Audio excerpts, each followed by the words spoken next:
समझो। Present indefinite tense. Present indefinite tense क्या कहता है? इसमें हमेशा पहचान क्या होती है, इसको पहचानने का तरीका क्या होता है वो मैं बता रहा हूं।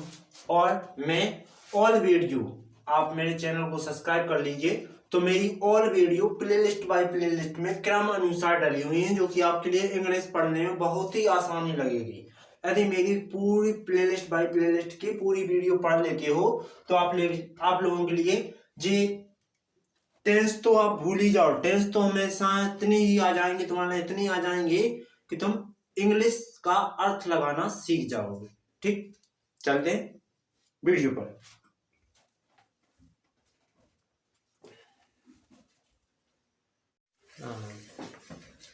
देखो, प्रेजेंट इंडेफिनिट जिसका WH interrogative plus negative. WH interrogative plus negative में पहचान क्या होती है? पहचान तुम्हारी जो प्रेजेंट इंडेफिनिट की होती है वही लिखेंगे। पहचान ता है, ती है, ते है और ताहू आदि शब्द वाक्य के अंत में आते हैं। जैसे इसके बाद सहायक क्रिया क्या होती है? सहायक क्रिया हमेशा क्या आती है? डू या डज, फिर प्लस में आएगा सब्जेक्ट, फिर आएगा नॉट। इसके बाद एक वचन कर्ताओं के साथ, एक वचन कर्ता के साथ डज का प्रयोग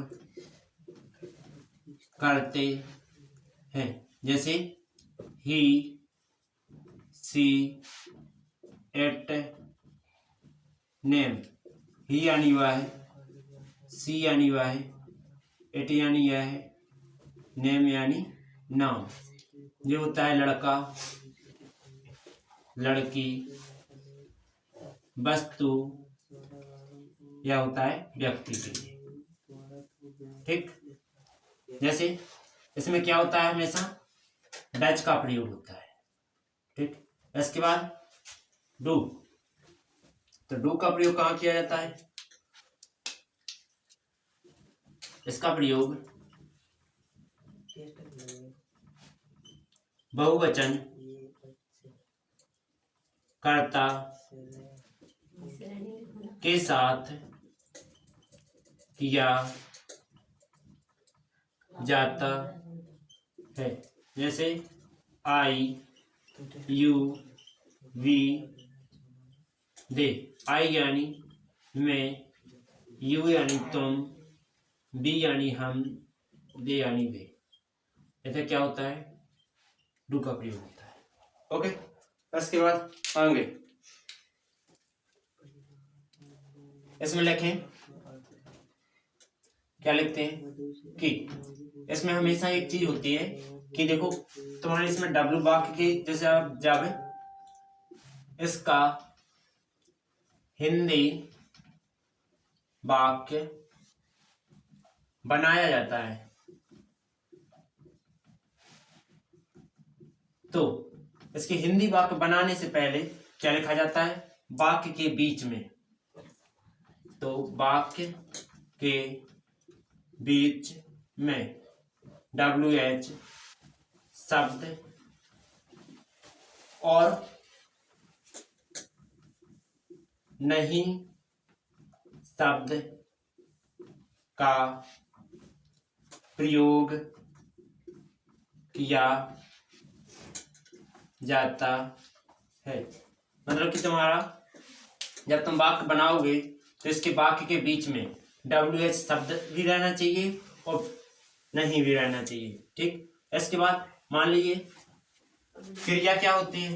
तो क्रिया होती है हमेशा फर्स्ट फ्रॉम।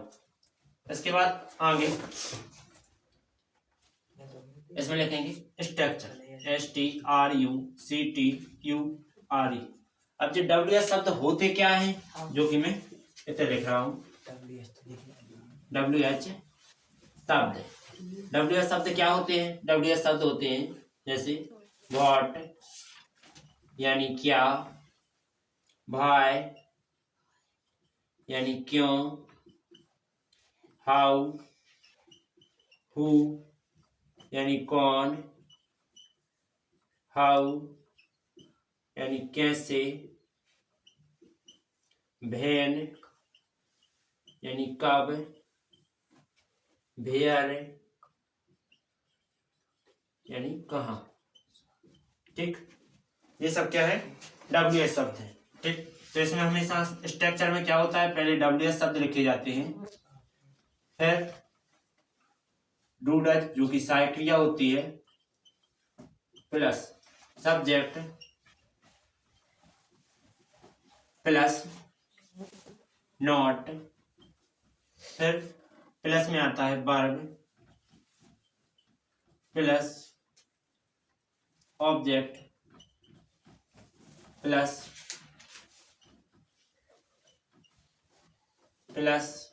Question mark. ठीक, तो आगे जैसे वाक्य बनाए, वह पतंग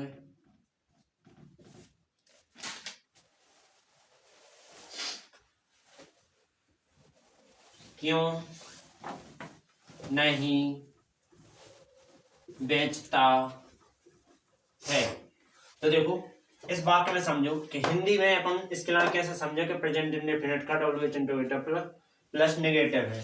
तो प्रेजेंट इंडेफिनिट है तो इसमें क्या होगा, इसमें प्रेजेंट इंडेफिनिट के अनुसार ताहतीय पहचान होगी जी तुम्हारी। ठीक, जो कि प्रेजेंट इंडेफिनिट में क्या होती है, ताहतीय पहचान होती है। इसके बाद सहायक क्रिया अपन बाद में देखेंगे, क्यों, क्योंकि हिंदी वाक्य को समझ रखिए। हिंदी वाक्य में यदि इसका WH इंटरोगेटिव प्लस नेगेटिव होगा तो उसमें क्यों, कब, कहाँ, मतलब कि जे शब्द भी जुड़े होंगे कहीं ना कहीं वाक्य के बीच में, और साथ में नहीं होगा तो अपन कह रहे हैं कि WH इंटरोगेटिव प्लस में नेगेटिव है। इसके बाद क्रिया फर्स्ट फॉर्म। इसके बाद क्या लिखेंगे, बनाते हैं। तो पहले हमेशा स्ट्रक्चर में क्या लिखा है, WH शब्द। WH शब्द क्यों का माना होता है, क्यों यानी होता है भाई। तो इसके लिए बनाएंगे, पहले भाई लिखेंगे, भाई यानी क्यों। इसके बाद डू या डच, जो करता क्या है, एक वचन कर्ताओं के संग क्या होता है, डू डच का प्रयोग। ठीक, तो डज, फिर ही आ जाएगा। इसके बाद नहीं का लगाएंगे, तो नहीं का क्या है, नहीं का नॉट आएगा। इसके बाद सब्जेक्ट हो गया, नॉट हो गया, प्लस वर्ब क्या है, बेचना, तो सेल। इसके बाद बेचना सेल हो गया। ऑब्जेक्ट क्या है, पतंग, तो काइट। इसके बाद अदर वर्ड है नहीं, क्योंकि इसके बाद क्वेश्चन मार्क। चल अगर आप